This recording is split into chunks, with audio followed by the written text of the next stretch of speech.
here at Perennial Accents in St. Joe, Michigan. Tonight I'm going to teach you how to make a spaghetti and corn salad.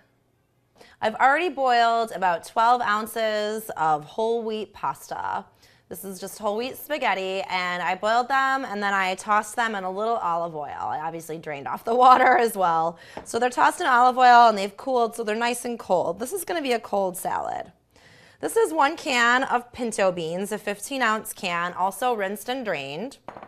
Next, we're going to toss in the corn. So that's 1 cup corn, 2 heirloom tomatoes. I'm going to put in about 1/4 cup fresh parsley. Next, I'm going to throw in some nutritional yeast. So next, we're going to make one of my favorite salad dressings, which is a red pepper vinaigrette.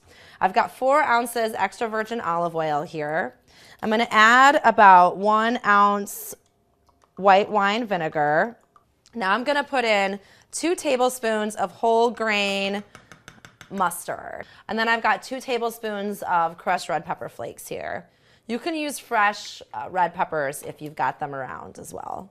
We also want to add some salt and pepper to this as well.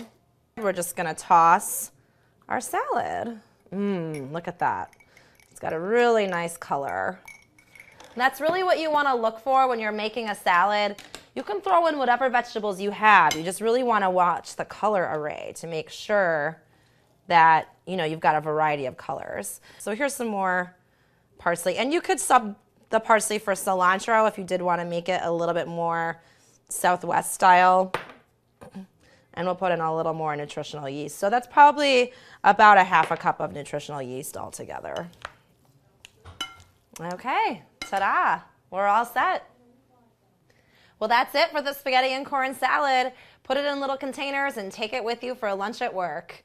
Thanks for watching.